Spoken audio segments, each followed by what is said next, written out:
What's up, guys? It's Pokemon Juju. We are here today at Collecticon Live. It is Saturday afternoon. We are the Unweighed Podcast, where we talk to you about everything's Pokemon on a weekly basis. As always, with me today, we have the beautiful, the talented, Pokémon, and the ever-giving Boba. But we also have a special guest today. Who are you, man? Tell the people who you are. Who am I? Who am I? I'm Dr. Applesauce, and I'm a YouTuber. Somehow I figured out how to do it full time. Really? Full time now? Yeah, since congratulations. August of 2020. Last year? Oh, 2 years. Damn. Ago. Yeah. And obviously awesome. an avid Office. Yeah, I was gonna wait till the podcast to bring it up. I'll be dropping quotes. No, dude. I have watched The Office through probably a dozen times. Really? Yeah. That's it? No, that's it. So these guys I'm not even joking about that. But I've only watched like episode 1. Have you seen any of the Superfan episodes? I don't know what that is. So on Peacock now that it's on Yeah, Peacock, I've seen them all. They have like up to season 4 or 5 now, and it's like they've added like 10 to like 15 extra minutes, and it's like some fucking Yeah, there's an episode. Okay, you know the episode where Robert California is having that little benefit, and like Phyllis and Pam are all at that table. Are they up to those episodes now? Yeah. And there's like a part where like Phyllis says some like fucked up shit to Pam, and she's like. And there's an episode where Angela like smacks Michael for like some random like inappropriate thing. Like I've never seen this before, but yeah, you gotta check it out. I love The Office so much that in my live streams on my little stream deck board, one of my sound effects is Michael Scott screaming. That's what she said. Yes, we do that. I'm doing reels, but I'm doing Pokemon reels that fit with Office like audio. So I've only been able to crank out 2 solid ones, but it's going. But enough about The Office. So yeah, dude, we're glad to have you on the channel. Thank you. Yeah, man. I've been following you for a while. I'm just eating my Dippin' Dots. He's eating Dippin' Dots. It's ice cream. Like I just got it. We haven't eaten anything I today. thought I was gonna eat it faster, but they're like sticking. They're sticking to my tongue. I don't like this. You like that? That's what you like. I can tell just by the look. That's banana split. Yeah, the best one. Dude, that's some talent right there. The best one. Listen, he's eating Dippin' Dots. I know my food. People don't realize that like when I do my YouTube videos, they see me right here, but they meet me in person and they're like, yes. That's actually what I do right now because we met before, but it's been a while, and I'm like, let's go look for him, and we went to go look. I'm like, oh shit, he is pretty tall. Yeah, you see me in my videos, you're like, oh, okay, and then you see me in person, and it's like, yeah, I'm 6'3", 230. Yeah, when I first met you at Houston Collecticon last year. I came up to you and you did like a little vlog and everything and give me a little shout out. It was awesome. I was like, oh shit! Like I was like not expecting that. I was like, he's a lot fucking taller than I thought he was. I did a video where I can't remember what it was, but I stood up to get something and I left it in as like a cool B-roll shot. And somebody commented and they said in the comment they were like, dang, Dr. Applesauce is thick. And I showed it to my wife and she goes, oh, that's funny. And then like 5 minutes later she texts me, she's like, wait, they're flirting with you. Get your own man. It's funny. I get the same thing because I'm 6'6", so people meet me in person, they're like, damn, you're a lot fucking taller than I thought you were. And I was like, comes with territory being tall. So you've been heavily involved with Collecticon for a while now, right? Since the first fruition? Yeah, when it was literally just a card show. The first one was strictly a card show. The second one was still pretty much a card show. And then Houston that really blew up into what they want it to be, and what we want it to be is like an actual full-blown convention. He had space in there. You can walk around a little bit. And like you can come here. And so the difference is, so I'm hoping one of my buddies comes tomorrow. He came to the one in June last year, and he's a big Funko collector and like superhero guy. And he's not hugely into cards, so he's like, there's not a lot here for me. And I told him, I was like, come this time, and I'll ask if I can get you a ticket to get you in. And it's like, yeah, there's lots of cards, but there's lots of figures, lots of Funko, all kinds of cool stuff. There's a majority of it. It's like a mixture of everything. There's art too, so it's better than like San Antonio. They had like a Comic-Con, and I went to buy some comics. Guess what? There was no fucking comics there. It was the stupidest shit in the world.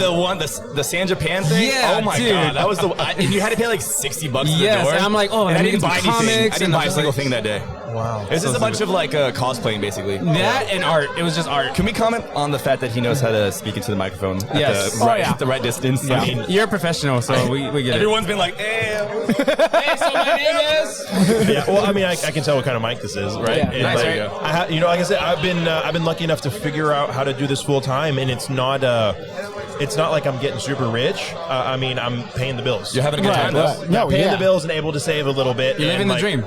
Yeah, so it's great, right? And everybody wants to be able to like figure out how to pay the bills, and then you get to the point where you can pay the bills. Like, okay, how do I get to the point where like I can actually like buy a build Maserati. something? Maserati. I don't care about cars, but like buy a big house for my family, right? Or you know, start doing some cool stuff like that. And like, how can I justify traveling to a dozen conventions a year and justify that financially with my family? Like, okay, we're actually being compensated, right? Write it off. Let's start off with what got you into collecting. How did you start with your YouTube? Well, two separate answers to that. I started really collecting when I remember living in California, lived in Anaheim, California. Ooh, and we Anaheim, we had a Wizards of the Coast store at our mall. Oh, thank you for saying Wizards of the Coast. Oh my God, dude, he's falling more in love with you as we continue this. People say Watsy. If you're really nice, I'll let you take me out for dinner and drinks. Damn, I'll buy you a fucking beer. Maybe a little more. No, but I think my allowance was $10 a week, and so I would go to the Watsy store. Okay, never mind.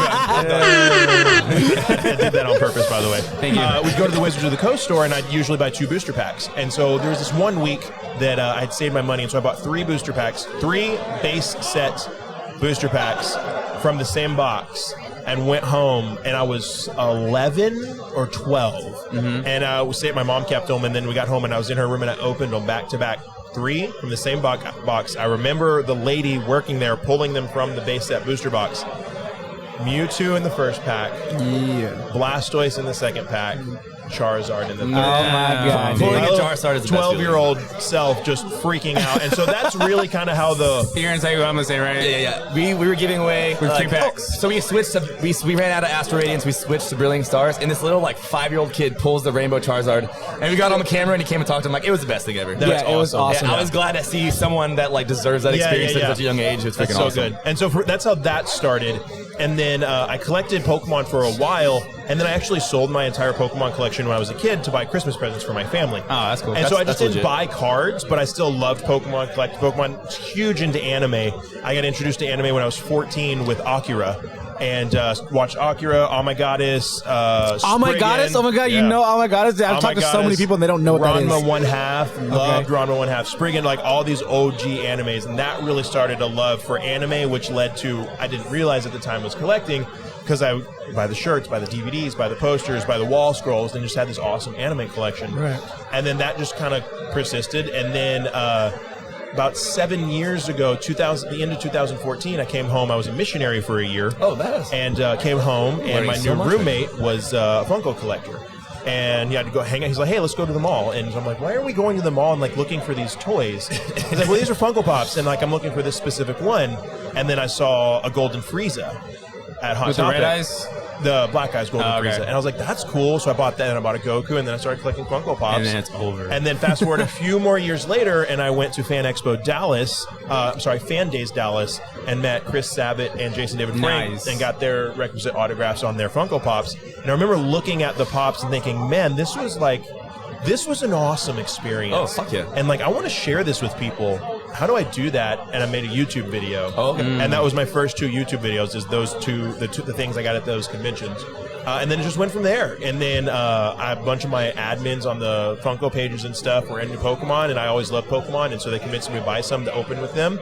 And I was opening packs, and then like literally a month before Logan Paul did his first edition booster box break, I uploaded my first YouTube video of Pokemon. Oh, wow. Yeah, so everybody's like, you're a clout chaser, you're a clout whore. I'm like, no, like I actually uploaded this like a month before he did this. Like, You're like, I started the trend. Yeah, He's like- copying me. I bought this Evolutions booster box for $130, not $500. And Exactly. That's kind of how that evolved.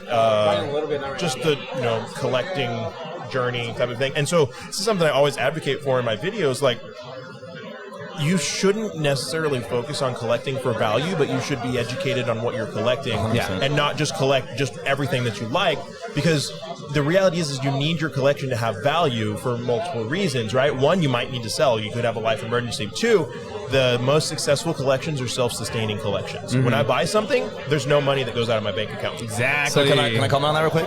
So that's kind of how I started in 2015, 16. I found like a dude. I skateboard, and so we went on a skateboard trip to Portland, and my friend was like, hey, I started Pokemon Go just came out, so we're talking about Pokemon Go. We're playing Pokemon Go in Portland. My buddy's like, hey, when we go back to San Antonio, I have me and my brother's collections, and maybe we could trade it for some stuff. So I ended up trading him for like a binder. I still am selling cards to this day, but I've always been a big advocate on like use your collection to grow your collection, you know? So like I'll bet a collection, I'll sell the more played stuff, use that money to invest back in, rinse, repeat. Like, and I see people like 100%. spending money all the time, and like, it's not sustainable. You know? Yeah, I was just about to say, It's not him, I'm bro. literally the complete opposite. He's the guy that shows up and buys I everything. blow so much money, dude. Dude, I started with $1,500, and till this day, I have yet to put more money in it. I'll tell you something not a lot of people know. I started with $600 Nice. because I am actually not as much anymore since I've gone full time on YouTube, but I used to shoot USPSA competitively, so competitive pistol shooting. That's badass. Oh, wow, And okay. What haven't you done?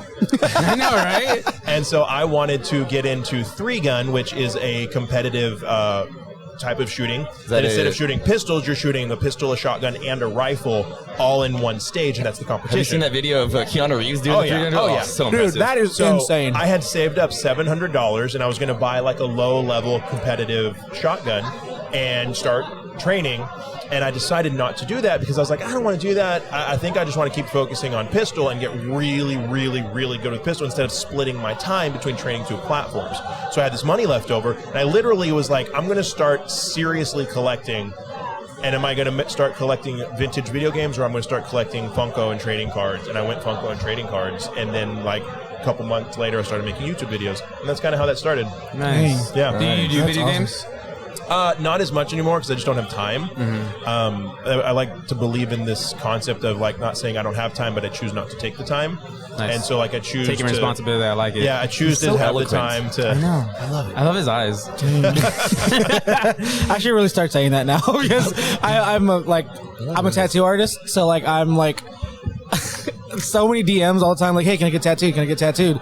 And I'm just like, I don't have the time to respond to you because I have so many, and like I also get like so many walk-ins coming into the shop and stuff like that, and I'm just like, I don't have time, but I'm just like, I can make the time. I just, it's honestly like it's a drag to like send the same message to every single person. Well, cool. What do you want? And then I gotta wait for their response, and then it's Well, sometimes there's certain things that when people contact me for, I just have made a blanket rule. I just don't answer the message, and it's no disrespect. They don't know you didn't see it.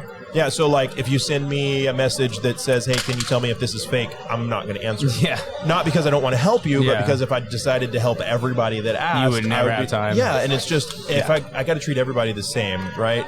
So I think it's a great personal responsibility, and it helps you decide. Like if you say, "I choose not to take the time," it really changes your mental state to like, okay, well, do I want to choose to take the time?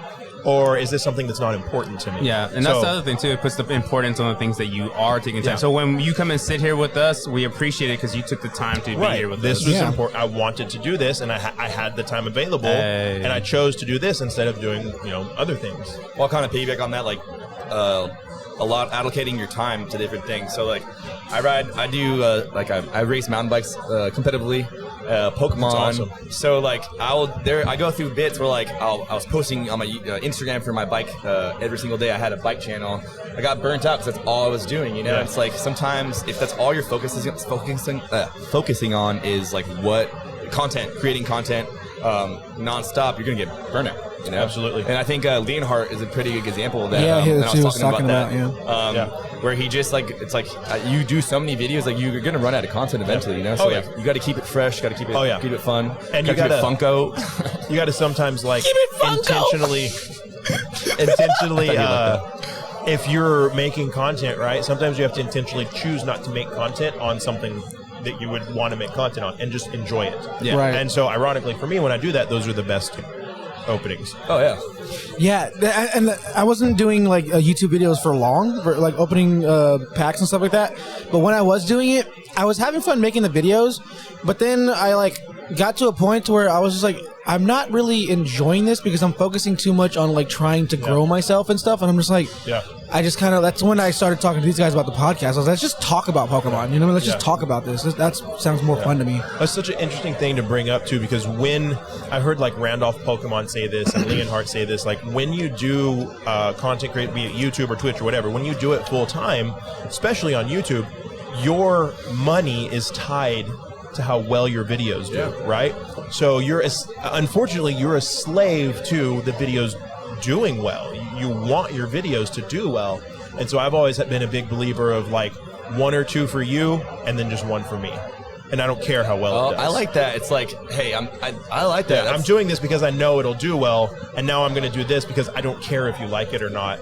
I want to do this. I've never really thought about that. Like, hey, like I don't give a fuck how this post does or how this video does. Like, I'm posting this for me. Like, this is my art style. If people don't like it, people don't like it. I did a video today that I think it'll do well, but I frankly don't care because it was fun and it's original. There's a guy running around here, Josh. He's a Pokemon magician. He does magic tricks with Pokemon cards. No way. And so I've met him a couple times, and we talked and said, let's do this in DFW. So I mic'd him up with a wireless mic, and I took a handheld, and my buddy Ty followed us around with the camera, and we went around and he did Pokemon magic for people in the con, and we recorded it and caught reactions and stuff.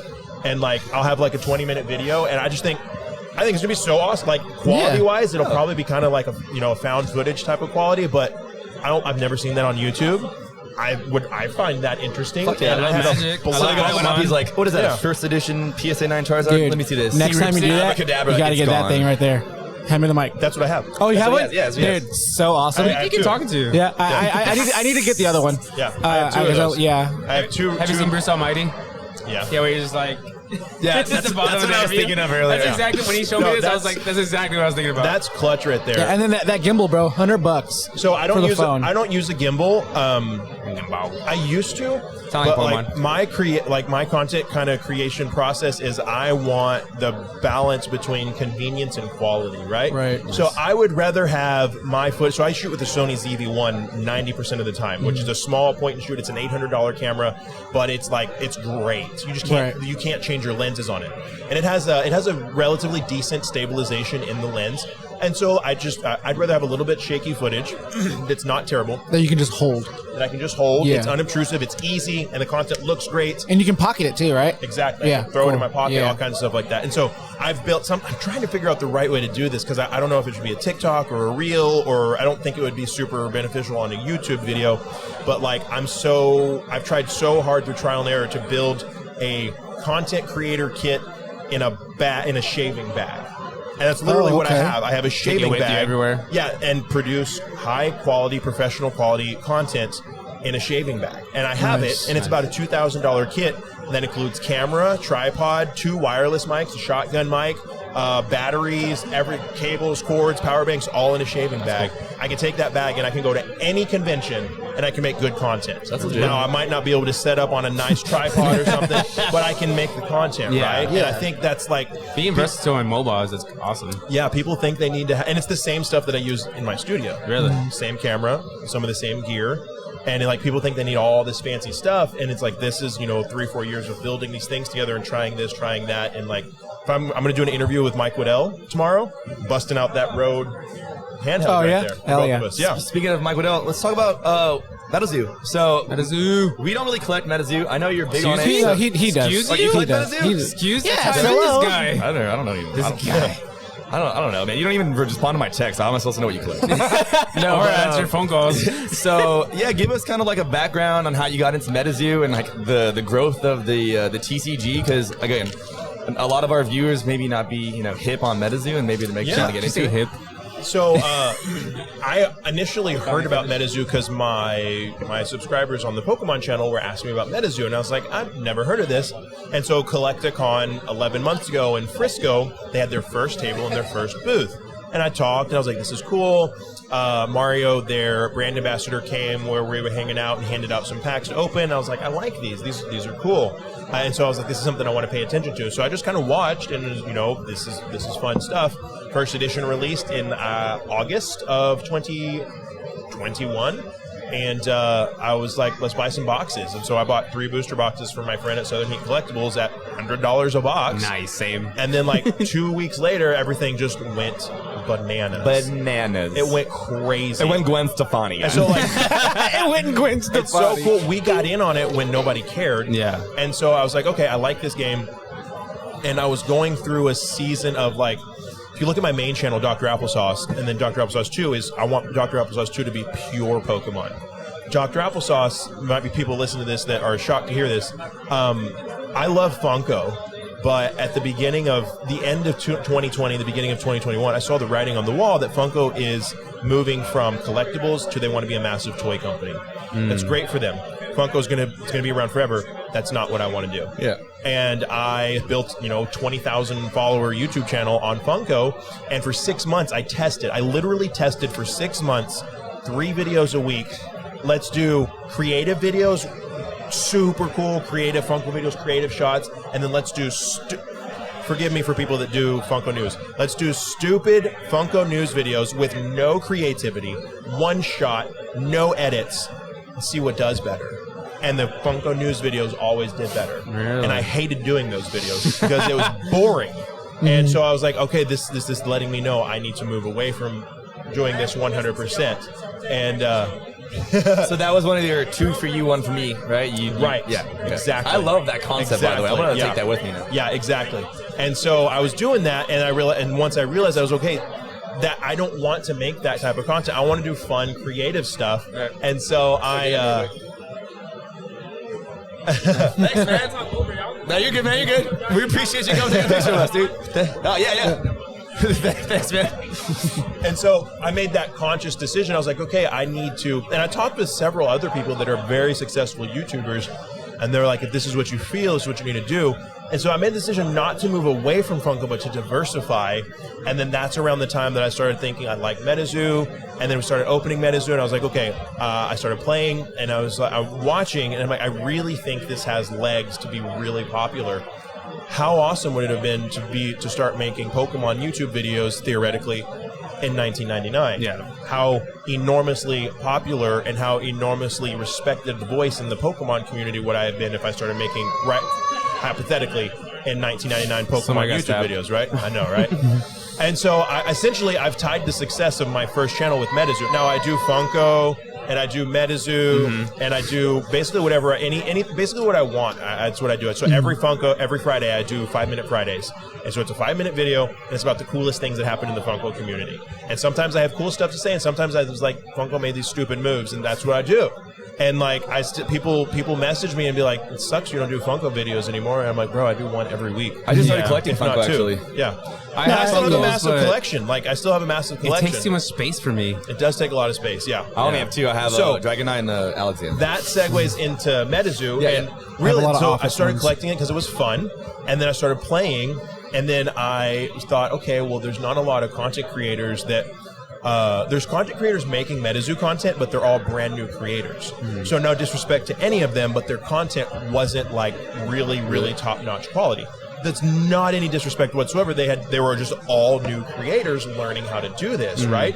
And there was a few that were making decent content, and I was like, I know how to make quality content. I like MetaZoo. Let's start making some MetaZoo content. And then, to be honest, I just kind of leveraged that because, like, hey, I love the game, and I wanna get to do more stuff, and figured out how to get an interview with Mike, figured out how to do this, figured out how to do that. And now, there's some MetaZoo opportunities that are coming up that are going to be really cool that I can't talk about, but everybody's going to really like. I get to do interviews with them and stuff. I truly believe in the game, and I'm going to keep making videos. And so that's something I want to say, like you said. I noticed, the hype train, if you will, that people started getting on MetaZoo, and I would see other, bigger YouTubers or bigger, content creators on Instagram talking about it. But when I started following you, and at first I was like, okay, you're into MetaZoo, I'm unfollowing you, which was stupid. But I started following you, and I saw you making legitimate, genuine content. I can tell you were into the stuff, not just oh yeah, this is a cash grab. I'm just pushing this because I'm getting paid to. No, you were making you had heartfelt ideas about it, and you were super vocal on hey, this is, and you're actually playing the TCG and showing people how to do that. So I think that's pretty cool. I appreciate that. Yeah, I won't make content if I really I'm not genuine about. I love doing this. Right, I think it shows too. Yeah, and so and it's very interesting making Pokemon content. This didn't happen, but I started doing MetaZoo content, and now all these new TCG, I get hit up so often, and it's just if I'm not interested, I'm not interested. So there's a few that I'm interested in. You check it out, see if you like it. That I've supported on Kickstarter, or I bought some of their stuff. Have you gotten into the Cryptic thing that everyone's talking about now? So Cryptic is one of the 4 that I think really has some good legs. That I think people are really going to get behind. I did back them on Kickstarter. What's the premise behind Cryptic, if you don't mind giving us a Cryptic spiel? Is they're on. I haven't played Cryptic yet. But the premise is really interesting. It's like they're on an island and you're playing with wagering your life. And it's very, very interesting. Hunger very, Games. very cool. And the artwork's beautiful. And the guy that's doing it, Tanner, he's a great guy. Very, very nice guy. He made 66 of these special boxes before Kickstarter came out. It's called these Riddle 66 boxes. Their artwork in like their special language, so it's not in English. And there's like one of ones that you can pull from it. There were 66 boxes. And he sent me one. He's like, hey man, whatever you want to do with it, like make some type of content. I'd appreciate that. And I wasn't able to make the content. Just things kept happening before the Kickstarter ended. And I reached out to him and I was like, hey Tanner, I really apologize, man. I didn't get to do this content. My dog just died, and like I just can't do it right now. Like, I'm so sorry. I know you're wanting to do this. I just want you to know I didn't blow you off. I apologize. And he's like, dude, not a big deal. There's other stuff that I can get to you that, you know, you got the Kickstarter stuff that you bought. There's other stuff we can do to get content on. He goes, if you need it, why don't you just sell that box? There's people in the Discord that would pay you $5,000-$6,000 for the box right now. And if that'll help you with what you're going through, just do it. And I was like, are you serious? He goes, yeah, don't even worry about it. How long ago was that, man, that your dog passed? Tuesday. Sorry to hear that. Yeah. I had to put my man. dog down Wait, like a month ago, just- so I yeah, know the feels. Just like Tuesday? Yeah, so he was 11, my God. and he had degenerative myopathy, which basically means he started getting paralyzed in his back legs. That's what happened to my dog. Moves up, and so I noticed that his breathing was getting really labored, and so we did it Tuesday, and frankly, it's been awful. I've had a horrible week, and like this is the first day that I haven't gotten really upset because I'm getting to talk to people. Yeah. Right. Yeah. So, Well, it Distractions. I hate to like be like a pessimist. It's gonna get a little harder before it gets better. Oh, sure. I was so distraught to the point that I was having non-cardiac chest pain, and I Yeah. had to take myself to the hospital. So my dog had the same thing, but she had the degenerative disc disease. Okay. But it went like she had an accident. My parents' backyard like was running around, and it's like basically activated it and crushed her thing, and she went paralyzed like that. so this was a slow burn over a year. Yeah. He's dealing with the slow burn right now. The only reason I was able to keep him for a year is because my job as a YouTuber, I'm at home. Yeah, home and take so I care. got to take care of him. Give that quality of care And it was he was a good dog, man. what kind of dog was it? He was a boxer. Oh, He's 11 years beautiful old. dog. You can go on my Instagram and like I made a reel of it and like, oh my gosh, I took him on a walk on his in the wagon and just bawled, and 35-year-old man, 6'3", 220 pounds, standing in the park that I used to take my dog to all the time and just crying. Well, just And know I'm like, all dogs go to heaven. So yeah, that's what I agree. would say. It's funny. I'm doing this. I'm like, under the wrong context, if somebody saw me doing this, they would probably think I'm some type of pervert or weirdo standing in the park crying. And he's just trying. waiting for a kid to come by. But that was so he was so kind about that. And then another That's one cool. is Otherverse. That is, the cards are freaking gorgeous. And so I backed them on Kickstarter, and I even backed them at a level, I think there's 20 spots to get my own card. And I basically said, hey, with designing the card, here's just a few things that I want. And my main one is I want it to be a card people can pull from Kickstarter in first edition. I don't care about anything else. You can have it be Dr. Applesauce, and you can have it kind of look like my avatars, but whatever y'all need for it to fit in. And so they were super excited, and people are posting about like they're getting the artist the artist assigned to them for their card. So I asked him today, because he's got a booth over there, I said, hey Sam, have you picked out an artist? And he goes, I haven't picked out an artist for you yet. He goes, because I wanted to ask you, like, I don't want to be insensitive. I don't want, like, I know you've had a really hard time the past few days with your dog, so I'm not trying to, like, do anything I shouldn't do, but, like, do you want me to put your dog in the card? Like, That's I can cool. have him be a character with your Immortalized. character. Yeah. And I told him, I said, Sam, I was thinking about this. And I told myself I would only say yes if you asked me. That's awesome. That's really nice of him to Wow, do that. That's that fucking is awesome. sick. And I was like, dude. you freaking asked me, so yeah, like, let's do it. That's awesome. That's so cool. That is really cool. And I didn't tell anybody. The only person I mentioned to was my wife, and she was like, I don't care. So we're getting the exclusivity, guys. He's gonna have Exclusivity. So yeah, it's some cool stuff. I definitely recommend checking out Otherverse. It's freaking gorgeous. They have a table card, here, you man. said? They have a table right over there. They have a small booth, but like they raised like $700,000 on their Kickstarter. So like they did There you go. pretty well. I'm big on like the art of the card more than anything, because the TCG I'm too old. My brain don't like Yeah. communicate, so I'm very big on like My how brain it don't looks. communicate. They don't communicate, The bro. art is Is Yeah. Cryptic the one that got a Christopher Rush art? That they like got one from the? Is that what I just not heard? sure. Not sure. I heard a recent newer TCG. Yeah. They're blowing up because they acquired a Christopher Rush artwork that hadn't been used for Magic, so I don't know who. That might be cryptic. Okay. Yeah. I don't know if I was supposed to say that, but I heard it in the Well, there it is. I'm not positive, but I think because I know he had some artists lined up that he was like, when people find out about this, it's gonna go crazy. I'm sure I've heard about it through the grapevine. It's been been talked about for a So they're right over there. So yeah, down that road. Yeah, okay. they're right over here. I saw Swole actually playing yesterday, and I was like, "This game looks pretty cool, actually." So I know you also you're into Marvel, right? You do like Marvel cards and stuff too. I don't, not too much. I mean, I enjoy Marvel and I like DC a lot. Yeah, there you go. But it's more of less of a collecting, more of just consuming the content. DC Okay, or cool. Marvel? Which one? DC. DC. Yeah. All right. No question. No question. We're big Marvel heads, so I was like, Yeah, I mean, but like both. I love DC too. I like them both. Like, Yeah, yeah. I mean, I love the Movie for Marvels are good. Yeah, DC needs But to overall, get that together. characters and Yeah. stuff, I'm going DC. Except the Snyder release of Dude, that was dope. It was funny you because see- when I'm that sure you came saw it, out, right? I The Snyder? watched it. The and I was like, Snyder, I thought I saw cut this. for, and I Justice was League? like, I haven't watched seen the it whole yet. thing. No, dude. There was like a bunch. It was like the same. It will shit. completely change your mind about that entire movie. Yeah, one? I want to see it. The Snyder The cut. one we're talking about? Yeah. Oh, you haven't seen that one? Yeah. I haven't seen it. Oh, that's good. Yeah, the second one definitely. It's like I wanna it's see it. literally a completely different movie. I guess. Have you seen Doctor Strange too? It is. I haven't. I It was want pretty to go much the same. see it. It's solid. When Maybe like an 8.5. having two little kids, it's hard, like we don't get to go to the movies as much anymore because it's kinda just scary. harder, you know. So, Yeah, I don't think you'd take your kids to. No. It's Just kind going, of scary. Just going. Period. You gotta get a babysitter and go on. Yeah, Well, luckily today you have like the streaming services and they're bumping out everything onto Disney Plus, so that'll be out. which is really eventually you can nice. see it. Yeah, which is really nice. So I thought the Batman was Amazing. fantastic. I thought it was I've had great. So many people hated it, and I was like, it was like a comic book in a movie. It was. I think they're hating just because it's Robert Pattinson. Yeah, but yeah, that's I love 100% it. what it I is. love I think it. they're hating it. And so I find typically the people that say it sucks are the people that love the MCU.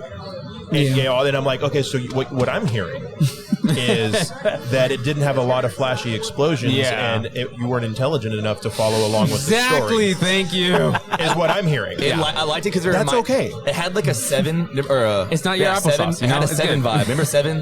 The movie 7 with Yes. Brad Pitt and Yeah. Morgan Freeman. It had a 7 vibe and like a really nice detective feel, like some of the anime movies have. vengeance. So I guess I am a big DC nerd, but it's on the down low. good, I've read a lot of Marvel comics. I didn't read any of I Batman. like the or anything realism like that. to DC, like, like Batman. Like the rated R comic. Yes, I'm gonna beat the shit with somebody with my hands type Yeah, of thing. I have a bunch of DC comics. Like I have like the whole, not the whole. Oh no, I have most of the Brightest Day, Blackest Night stuff.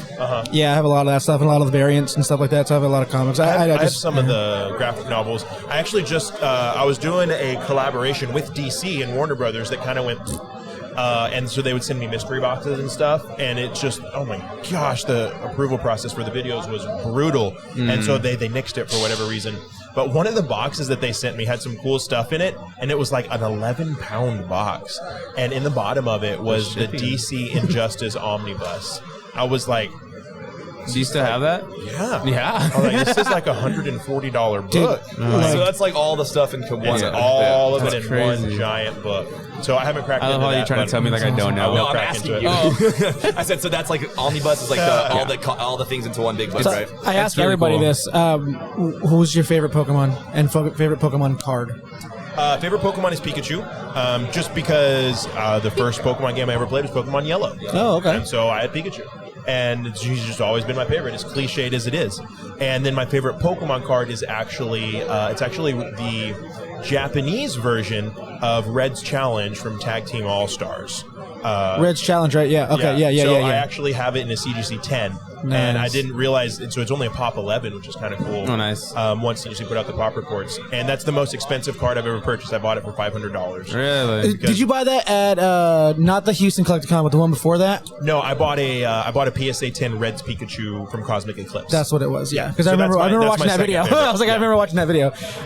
And they're here, Denali Market. I walked by, I was like, hey, I bought my Pikachu from you guys. Yeah, so that's my favorite card. The card is just freaking gorgeous, man. got this one earlier. I love that bag. It's a satchel. Yeah, so I would say this is probably my third favorite Pikachu card. Oh, I have this in a CGC 10 as well. Hell yeah. I think I scooped it for like $150. The card? Yeah, in a CGC 10. Oh, okay, Yeah. yeah. I bought this for like $45. Yeah, I specifically wanted that. You could have got it for 20.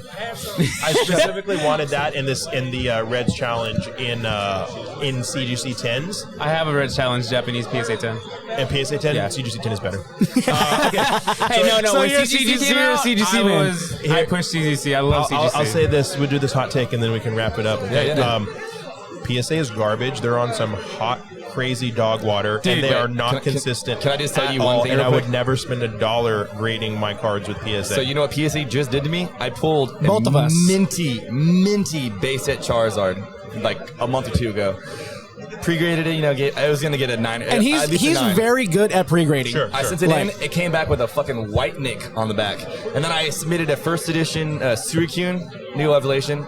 I was 100% thinking it was gonna get 10. That came back at 9, but on the top corner there's a huge someone put their thumb, and there's two it looks like somebody got a knife. It looked like somebody got a knife and carved the fucking hollow, but they gave it a 9 still. And then go ahead. I've seen way too many PSA submissions. Literally, I watched somebody open a PSA submission. It was 2 Charizards. I don't remember what the card was, but it was 2 Charizards. They pulled one, and they're covering it up. They're looking at it, had whitening on the back, and it wasn't bad, but it obviously had some issues. It hit a 10.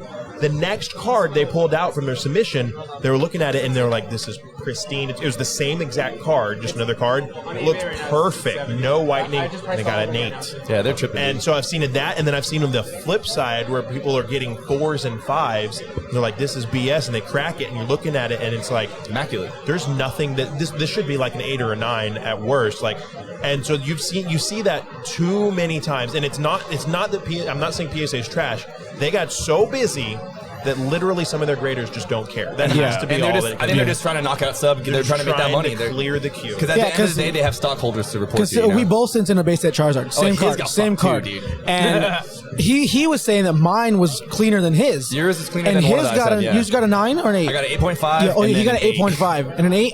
And when I sent mine in, the same submission, it came back a 7 with scratches all over it. Yeah, it was fucking wild. My Zek round came back a 10, so I don't know what you're talking about. It blows my mind, the tribalism and the ability for collectors to I've always been PSA. I'll never be anything. You're a freaking dumbass for liking CGC, or I'm going to go over here to AGS and do a video with them because I really like the integrity in which they're operating with, and I love their the concept of robograding is really cool to me. I appreciate that. I appreciate their integrity. Are they the only ones doing that right now? Currently, I think SGC is doing robograding. But it's just so funny to me that people will say that, and they'll be huge PSA fans, and I'm like, have you not? The only way you can not see the massive blunders that PSA is constantly making, and I feel bad because they're a huge sponsor of Collecticon. I don't hate PSA. PSA, you need to be better. You have the reputation. But you know what's funny is I'm calling you out to do better. They put comments on that post, and people were just constantly I just want my cards back from 2 years still till this day. Yeah. So it's just the only way you can not see the errors that they're making is if you're willfully ignoring it or not looking. And how PSA garners the highest prices still is beyond me. And so you get into the subculture of Weiss Schwartz, right? And this huge, there's a massive following of anime fans and waifu fans to pull those autographed Weiss Schwartz cards, and they can pull thousands of dollars. PSA is a joke for Weiss. I have a friend who's a huge Weiss collector, and he was telling me a PSA 10 is worth whatever a raw card is worth for Weiss because they just aren't. They're not doing it right. So Beckett? It's Beckett for Weiss. I've seen a lot of people do CGC for Weiss as well. People started doing CGC as well. So we're moving to Beckett and CGC or what? I have predicted in the future, even another year or two, I see CGC taking over a lot of stuff, and I've always said that, and I would always grade with CGC. I do too. I enjoy them a lot. I see if AGS keeps maintaining the integrity that they have, and keeps with the whole situation where somebody sent in a bunch of base shadowless cards with the fake first edition stamps on it. Oh, I saw that video they submitted to all of the companies, and AGS is the only company that acknowledged it, said this happened. Here's how we're going to try and help you guys that were affected by it. Even if you bought these cards off of PS or off of eBay from somebody else, here's how we're going to try and help. They're the only company that did that. And then a couple days ago put out a video saying, hey, this happened. Here's how we have adjusted to make sure it never happens again. Yeah, I saw that video. I was like, hey. And that's what I was like, that's a level of integrity that none of these other companies have. Again, not saying any of these other companies are bad, But They're level of integrity, exactly. They can do better. They can do better. That level of integrity makes me want to be like, okay, yeah, let's go do a box break. Let's go do this. I brought 5 of my best modern pulls that I'm going to grade with them. I think I saw you comment on that too. Yeah, and so like $1,000 worth of cards that I'm going to take over and grade with them because I want to grade with them. I'm looking right now. It says $50 per card for 20 cards. Yes. Like $50 for 20 cards or per card? Per card Okay. if you do 20. And I think that's same day because their same day is 100. So I think if you submit a bulk order we're supposed to get Amanda next. That's why we're not done. So we'll finish off with 2 things. If you're watching this channel right now and you haven't, go ahead and hit up GradedGuard for all your card protection needs. That's 20% off using our code Unweighed. We always forget to do that. Yeah, I know we didn't do it. Yeah, we didn't do the And last then- like 2 or 3. And secondly, is there anything you want to plug in that you have coming up here soon, or any events or anything that you're gonna be at? Or Coming you to wanna my hotel shout room, out? you know? No. I'll be doing a lot of content over the next couple of weeks from Collecticon. I'll be here, and then I'll be in North Carolina next week. Hey. So most of my videos right now will be Collecticon videos. But yeah, if you want to watch Pokemon content, Dr. Applesauce 2, go. Don't subscribe unless you like my videos. I don't want a bunch of empty subscribers. I want people that want to watch my stuff. Exactly. Yeah, Right, absolutely. right. And then if you want like MetaZoo Funko, just general collecting, go to Dr. Applesauce. But yeah, I don't have any massive projects. I have some cool stuff in the works that I think will be fun. Yeah, that's pretty much what I'm doing. We're gonna have all your links in the description. Yeah. But man, it's been awesome talking to you. Dude, I feel like I know you pretty well now. So Yeah. thanks, man. I really appreciate Thanks you for sitting having me, with guys. us. man. This is like way more professional of a setup than I'll ever have. Well, as always, we are the Unweighed Podcast. Thanks for tuning in, and we'll catch you guys next time. Later, guys.